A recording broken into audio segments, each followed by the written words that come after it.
नमस्कार बच्चों। बच्चों मेरा नाम है मोनू गिरी और आप देख रहे हैं MMG क्लासेस, मतलब मैथ्स मेक जीनियस।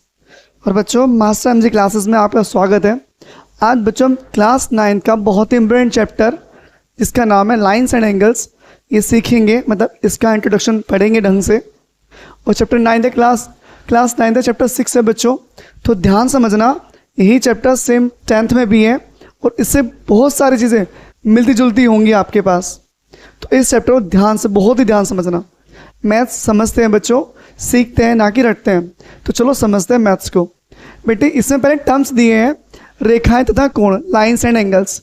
अब पहले रेखा समझ लेते हैं। रेखा होती क्या बच्चों? मैं डेफिनेशंस लिखूंगा, आप लोग साथ साथ लिखना चाहो लिख लो, ये रोक के लिखना। लाइन होती क्या बच्चों? समतल में खींची गई, ऐसे लिखो बच्चों, समतल पर खींची गई दो बिंदुओं के बीच सीधी दूरी, सीधी मतलब एकदम सीधी हो बच्चों, स्ट्रेट, सीधी दूरी को रेखा कहते हैं। इसे AB या LMN स्मॉल लेटर बच्चों से प्रदर्शित करते हैं। प्रदर्शित करते हैं बच्चों। अब कैसे करते हैं वो समझिए, ध्यान समझो। ये लाइन है बच्चों, एक ये A हो गया बच्चों और ये हो गया पॉइंट, ये हो गया B।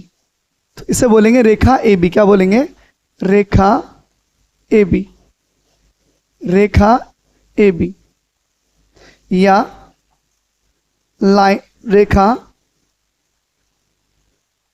LMN, जो भी कोई नाम देना चाहो। अगर आप स्मॉल लेटर में नाम देंगे तो एक ही अल्फ़ाबेट यूज़ करेंगे, और कैपिटल लेटर में देंगे तो बच्चों दो अल्फ़ाबेट यूज़ करेंगे।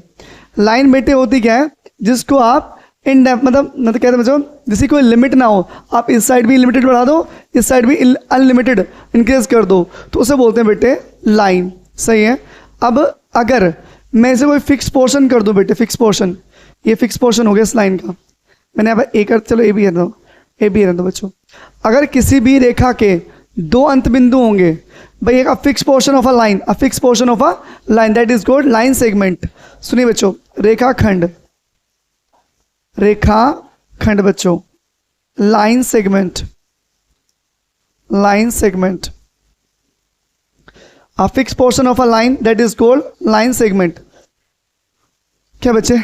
रेखा का एक रेखा का ऐसी रेखा जिसके दो अंत बिंदु हो, अंत मतलब बेटे फिक्स पोर्शन हो, अंत बिंदु मतलब वो रुकी हुई हो, कोई फिक्स पोर्शन हो बच्चों। देखो देखिए ध्यान से, ये दो अंत बिंदु हो गए, ऐसी रेखा जिसके दो अंत बिंदु हो, रेखाखंड कहलाता है से बेटा, कहलाती है या कहलाता है रेखाखंड। A fix portion of a line that is called line segment. आप एक बार देख लेते हैं बुक में क्या डेफिनेशन दी है, उस तरह से भी लिख लेते हैं बच्चों, ताकि एग्जाम में काम आ जाए, या फिर टीचर भाई होम जो स्कूल की कॉपी होगी उसमें काम आ जाएगी बच्चों। लिखा है एक रेखा वह भाग जिसके दो अंत बिंदु हो, सही लिखा है बच्चों, रेखाखंड कहलाता है, ये लिखा है बच्चों। अब इसे कैसे बोलते हैं? देखो लाइन हो जाएगी बच्चों, ये ए मान लो, यहाँ पर ए पॉइंट हो गया, यहाँ पर ए पॉइंट हो गया, यहाँ पर ए, तो यहाँ पर क्या बी, इसके बीच में फिक्स कर दो ये पोर्शन। तो इसे ऐसे लिखेंगे बच्चों, इसे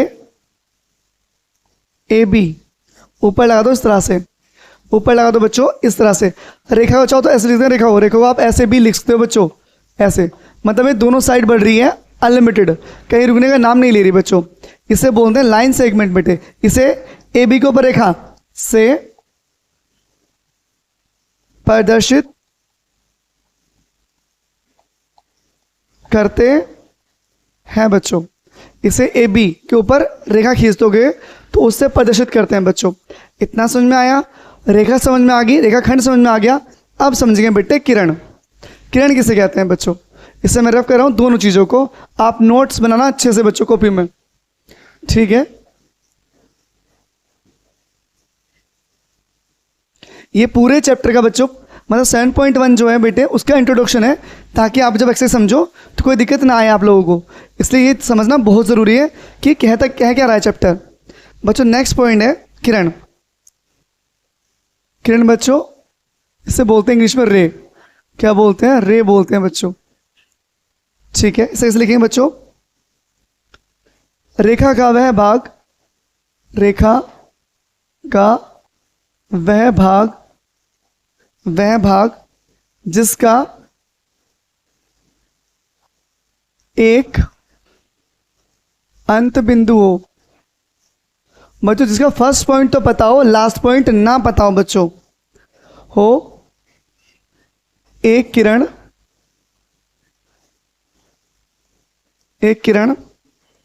कहलाता है बच्चों। इसे ए बी लिख लोगे, ए बी के ऊपर ऐसे कर देना, मतलब एक तरफ से करना बच्चों। क्यों बताऊंगा। इसे ए बी रेखा से प्रदर्शित करते हैं बच्चों, ठीक है।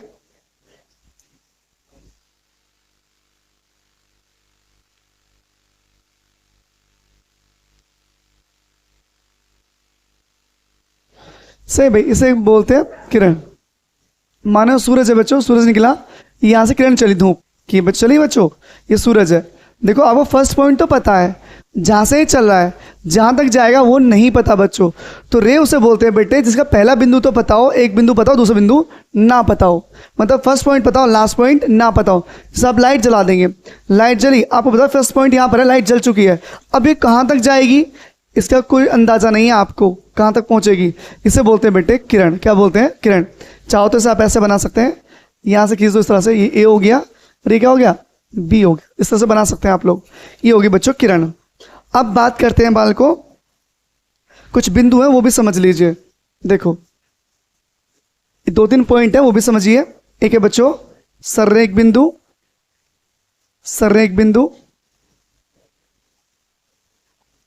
इसे बोलते हैं कोलिनियर पॉइंट।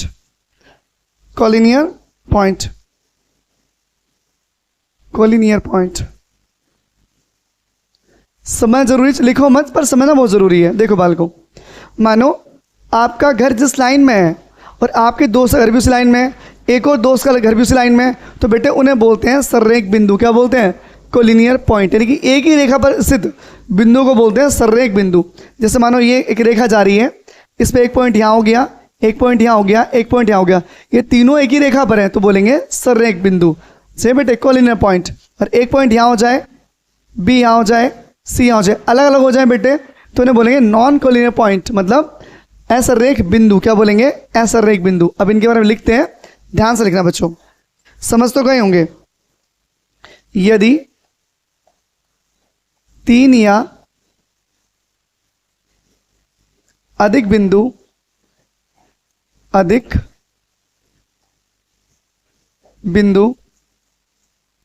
एक ही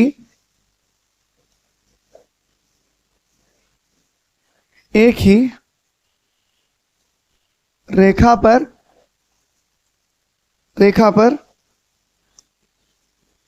पर स्थित हो तो वे सररेख बिंदु कहलाते हैं बच्चों। जैसे मैं एग्जांपल दूं, एक लाइन खींच दो, यहां पर ए पॉइंट हो गया, ए, यहाँ बी हो गया, यहाँ सी हो गया, और यहाँ क्या हो गया? डी। इन्हें बोलेंगे बेटे, यानी कि वो पॉइंट जो एक ही लाइन पर सिचुएटेड है, that is called collinear points बच्चों। एक ही रेखा पर स्थित बिंदु, मतलब these points are situated on the line, that is called collinear point बच्चों। ऐसा रेख बिंदु असरेख बिंदु, नॉन नॉन कॉलिनियर बिंदु। अब एक चीज समझो बच्चों, जब सररेख समझ गए तो ऐसा पॉइंट, तो ऐसा रेख भी समझ जाओ। ये कौन से होंगे बेटे?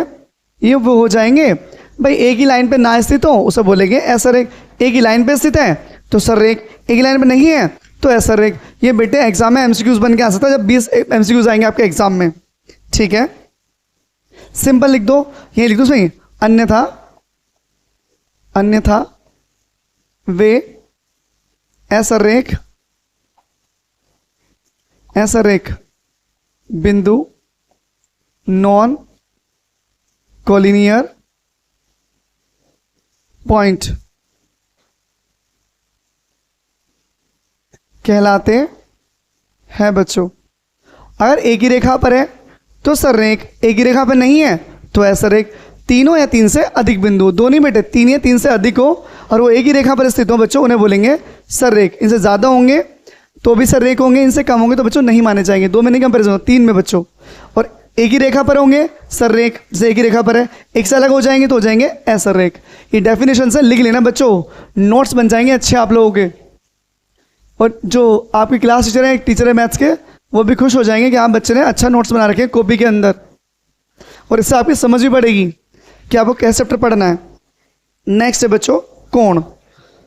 अब होता है कोण है, कोण समझ लो, कोण क्या होता है बच्चों? एंगल। एंगल बच्चों लिखा है, जब दो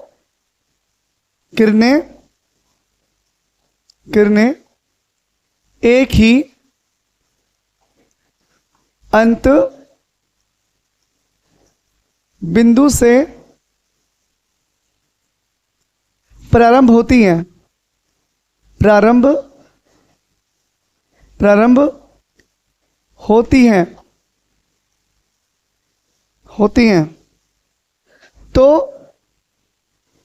तो एक कोण बनता है, तो एक कोण बनता है। से बच्चों देखो बालक, ये किरण थी बच्चों, एक तो चली इस साइड को, एक चली इस साइड को, जो दोनों बनी है बच्चों इसे बोलते हैं कोण। क्या बोलते हैं? इसे बोलते हैं एंगल। क्या बोलते हैं बच्चों? इसे बोलते हैं कोण, से बोलते हैं एंगल। जहां पर दो रे स्टार्ट होती है जहां से, उसे बोलते हैं बच्चों क्या बेटे? उसे बोलते हैं कोण। इसे ए मान लीजिए, इसे बी, इसे ओ मान लीजिए। जहां से ये स्टार्ट हुई है इसे बोलते हैं बेटे प्रारंभिक बिंदु। प्रारंभिक बिंदु इसे बोलते हैं इनिशियल पॉइंट। Initial point. और इसी इनिशियल पॉइंट को बच्चों, इसी इनिशियल पॉइंट को बोलते हैं वर्टेक्स। क्या बोलते हैं? वर्टेक्स। इसे बोलते हैं बेटे शीर्ष। क्या बोलते हैं? शीर्ष। क्या बोलते हैं बच्चों? शीर्ष, वर्टेक्स। समझ में आ गया? ये जो पॉइंट है बेटे, ये इसे जहां से किरण स्टार्ट हुई है, एक इधर गई है एक इधर गई है, इसी पॉइंट को बोलते हैं बेटे प्रारंभिक बिंदु, इनिशियल पॉइंट। और इनिशियल पॉइंट को बोलते हैं बच्चे वर्टेक्स। क्या बोलते हैं? शीर्ष बोलते हैं इसे। क्या बोलते हैं? शीर्ष। अब ये यहां से लेके जो यहां तक है बेटे, इन्हें बोलते हैं भुजा। क्या बोलते हैं? भुजा। क्या बोलेंगे? भुजा। साइड बोलेंगे, साइड। ये क्या होगा बच्चों? ओ ए। क्या साइड हो गई? O A. Side O A, O A comma O B. क्या होगा बच्चों? O B. ठीक है बालकों, अब जो एंगल लिखेंगे, एंगल लिखने के लिए आपको ऐसे बनाना, जैसे एंगल बना ऐसे बनाना पड़ेगा आपको। लिखेंगे ए ओ बी। क्या लिखेंगे बच्चों? ए ओ बी। या आप इसे लिख सकते हैं बी ओ ए।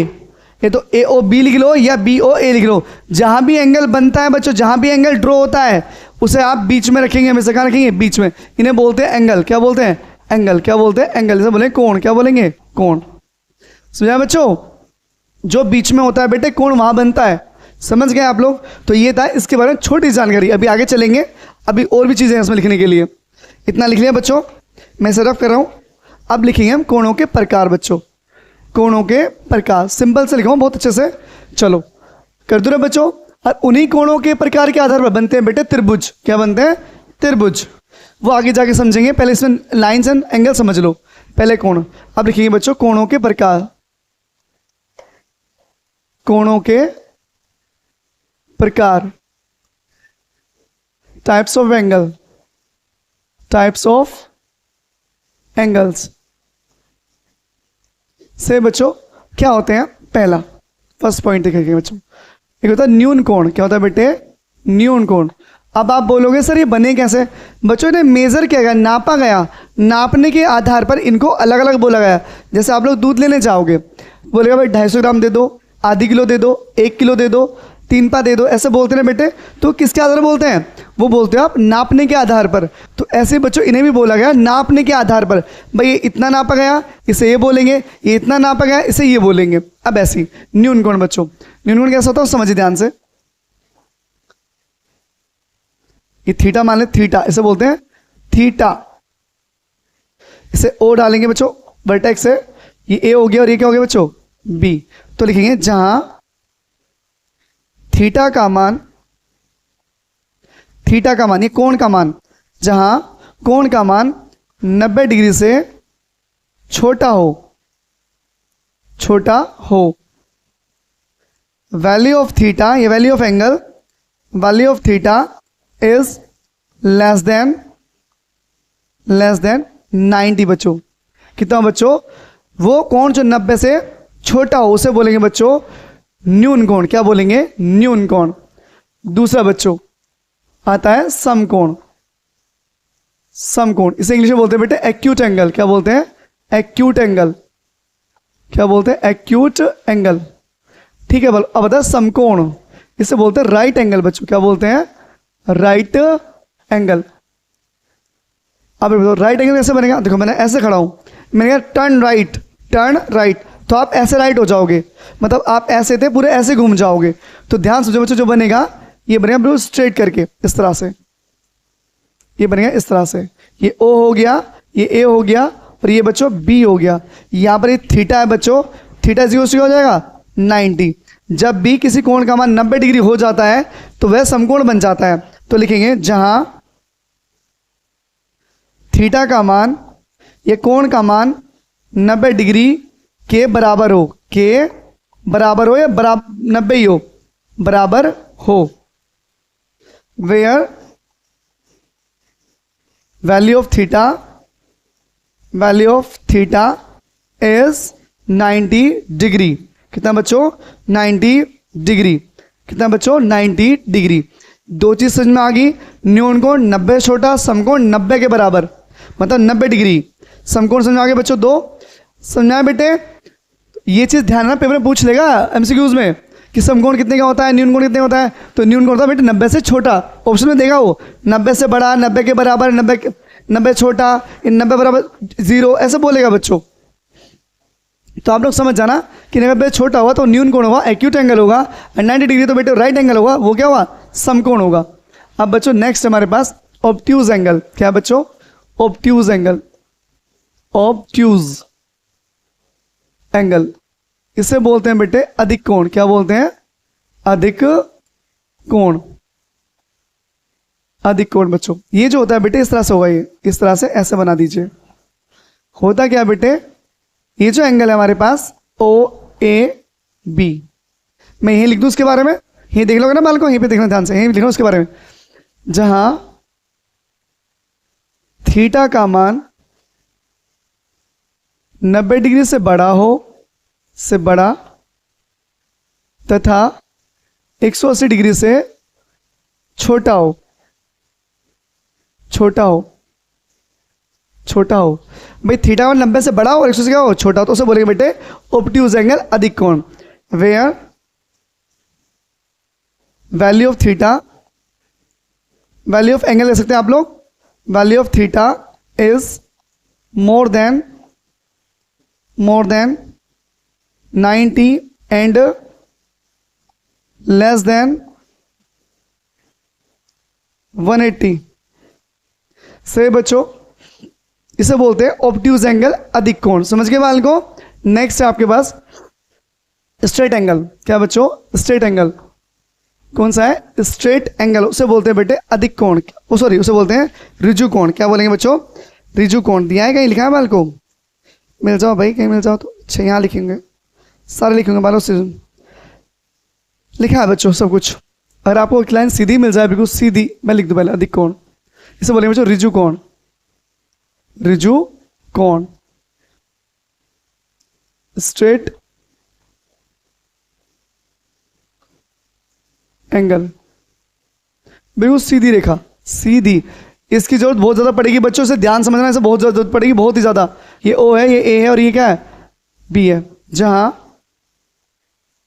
कोण का मान, थीटा का मान, कोण का मान लिखो यहां पर, कोण का मान 180 डिग्री हो, where value of angle is 180 degree. बच्चों समझ आ गया बाल को, रिजु कोण भी खत्म। थर्ड है बेटे प्रतिवर्ती कोण, प्रतिवर्ती कोण, इसका एक नाम और भी होगा शायद दिया हो तो, प्रतिवर्ती कोण। कुछ और दिया बाल को, नहीं दिया प्रतिवर्ती के बारे में बालक। प्रतिवर्ती को बोलते हैं बच्चों, क्या बोलते हैं इंग्लिश में से बोलते हैं रिफ्लेक्स एंगल। क्या बोलते हैं, रिफ्लेक्स एंगल। अब ये कैसे होता है बेटे वो समझ लीजिए। ये होता है इस तरह से एंगल बनाएंगे, इस साइड, अंदर नहीं बाहर, मतलब न्यून कोण हो जाएगा। ये मतलब ये मान लो ओ हो गया, ये ए हो गया, ये ओ इधर लिख लो, कोई दिक्कत नहीं है। ए यहां पर हो गया, बी यहां पर हो गया, वो आप इस साइड ही लिख लो। ठीक है बच्चों, लिखेंगे जहां कोण का मान 180 से अधिक हो, 180 से अधिक तथा 360 से कम हो। से बेटे लिखेंगे where value of theta, value of angle is more than 180 and less than 360। अगर ना दिख रहा बच्चों बोल दूंगा, where value of angle is more than 180 degree and less than 360, that is called reflex angle. बच्चों ये सारे एंगल खत्म हो गए, मैंने एंगल पढ़ा दिया अब आपको। अब इसके बारे में दो तीन चीजें और हैं जो पेपर में बनेगी। बच्चों ये एमसीक्यूज बन के आ सकते हैं कि भैया बता दो प्रतिवर्ती कोण कितने का होता है, अधिक कोण कितने होता है, ऑब्ट्यूज एंगल कितने का होता है, रिजु कोण कितने का होता है, तो ये आपको पता हो बालक। चलिए अब मैं सिर्फ कह रहा हूं, अब आगे थोड़ा सा और आगे चलते हैं। कोणों का प्रकार खत्म हो गए बच्चों, अब बस उनके दो टाइप्स और हैं जो आपको समझने हैं अच्छे से। एक है बच्चों पूरक कोण, पूरक कोण, इसे बोलते हैं कॉम्प्लीमेंट्री, कॉम्प्लीमेंट्री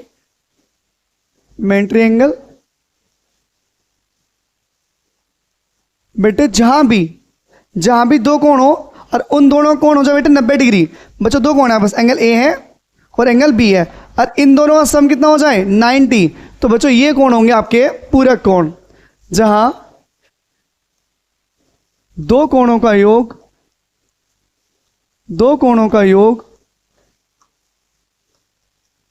कोई भी दो कोण, कोई से भी दो कोण, कोई से भी, जहां दो कोणों का योग 90 डिग्री होता है, 90 डिग्री होता है, where sum of any two angle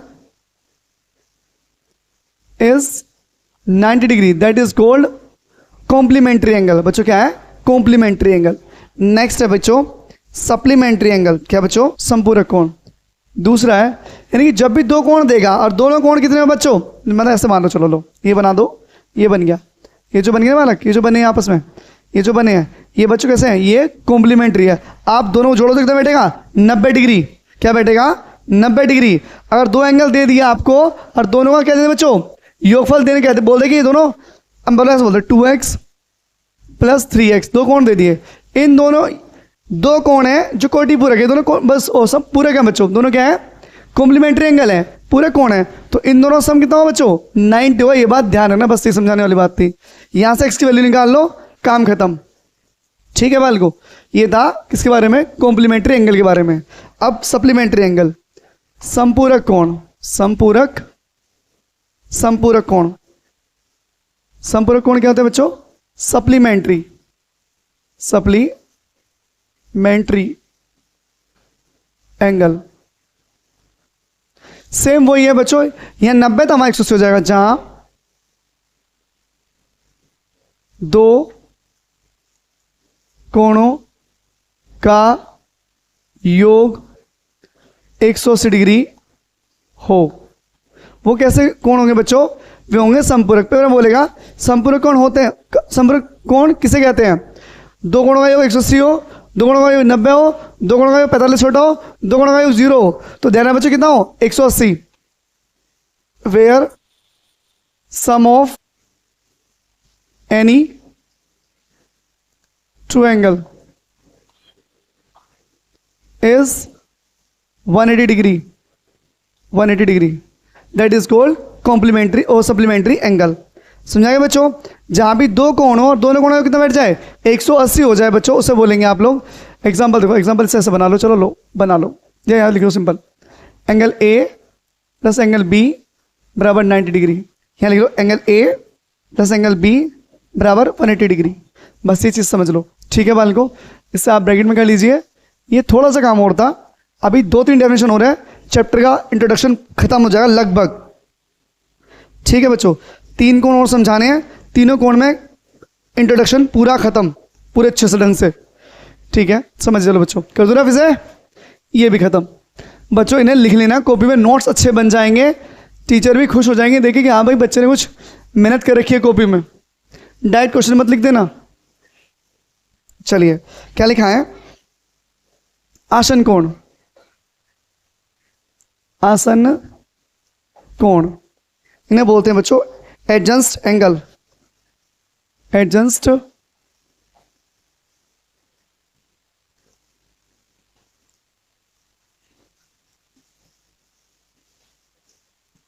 बच्चों जिनमें जिन कोणों में कोई उभयनिष्ठ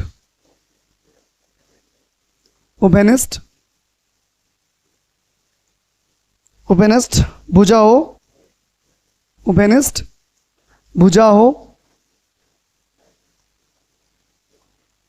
भुजा हो,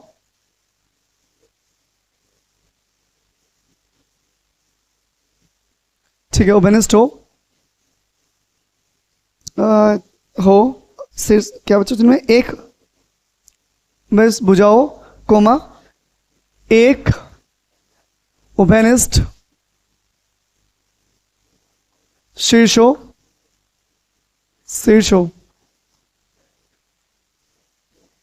These angles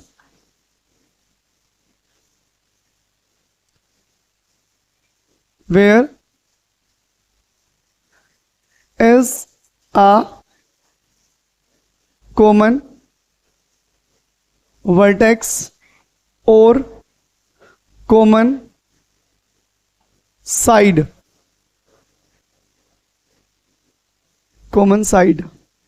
अब देखो कैसे बच्चों, कह रहा भाई एक कोण बना लो, बना दिया, ये बना दो, इसे बना दो, ये बना दिया, इस तरह से बना दिया बाल को। ये बात तो है, दिक्कोण हो गया बाल को, यहां से कोण निकाल दिया, एक कट गया, ये पार्ट एक कट गया बच्चों, ये वाला पार्ट। ठीक है, इसे ओ डाल दो, ए बी सी। अब ध्यान से देखो बच्चों, ये जो भुजा है बेटे कॉमन साइड है, दोनों के बीच में आ रही है, और ध्यान से देखो ये जो पॉइंट है ये दोनों में, इसमें भी आ रहा है और इसमें भी आ रहा है। मतलब बच्चों लिखा है these angles where is a common vertex and common side. भाई जहां पर एक भुजा क्या उभयनिष्ठ, उभयनिष्ठ मतलब बच्चे कॉमन, उभयनिष्ठ मतलब क्या होता है? कॉमन। दो के बीच क्या भुजा रही है? कॉमन आ रही है। और ध्यान से देखो बच्चों, एक ही शीर्ष है, इसमें भी आएगा और इसमें भी आएगा, एक ही वर्टेक्स है, इसमें भी आएगा और इसमें भी आएगा बच्चों। इसे बोलेंगे हम क्या बच्चों? Adjust angle. याद करने के लिए जरूरी नहीं है, पर पता हो किसे कहते हैं। ठीक है, अगला एक और है, लिखा है कोणों का रैखिक युग्म, लीनियर पेयर ऑफ एंगल्स। सही बच्चों, ठीक है, इसे भी सेम ऐसे ही लगभग क्या बच्चों, एग्जाम्पल पर डायरेक्ट ये बना देना, काम चल जाएगा। ये ऐसे बना देना, ABOC, इसे यहाँ मिला दो, इसे यहाँ मिला दो बच्चों, ठीक है। इस तरह से बना दोगे बाल को तो ये हो जाएगा बालक। इसमें भी एक कॉमन साइड होगी, अरे कॉमन वर्टेक्स होगा, सेम वही है, डिट्टो, कोई दिक्कत नहीं है, सेम ऐसी बच्चों। अब आगे आ जाओ, एक रह गया लास्ट, इसे बोलते हैं बच्चों वर्टिकली अपोजिट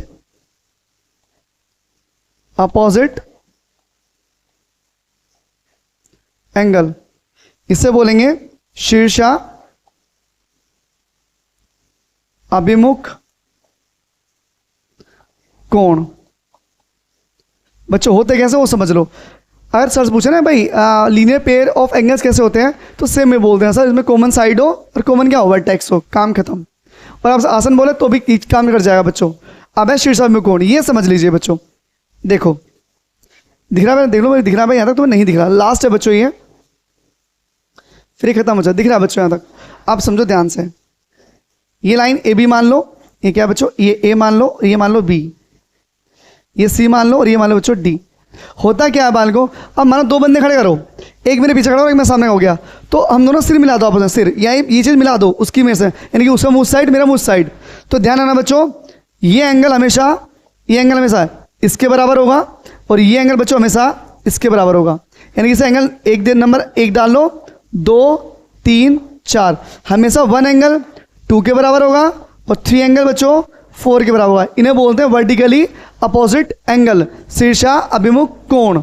सही बाल को, तो ध्यान है, इनकी जरूरत पड़ेगी एग्जाम में, इसकी भी जरूरत पड़ेगी, इसकी बहुत ज़्यादा जरूरत पड़ेगी बालक। तो ये पूरा पता हो आप लोगों को। ये तो था बच्चों आज इसका इंट्रोडक्शन पूरा इस एक्सरसाइज के बारे में, और कल करेंगे नेक्स्ट वीडियो में मतलब इसकी पूरी एक्सरसाइज। बच्चों ध्यान समझना, शेयर करना, साथ देना पूरी वीडियो में। अच्छी लगे तो वरना स्किप कर देना, कोई दिक्कत नहीं, पर कॉपी में कवर कंप्लीट करोगे टीचर खुश हो जाएगा, हाँ बच्चे ने अच्छा लिख रखा है। सही बच्चों, तो आज के लिए इतना ही। थैंक यू, धन्यवाद।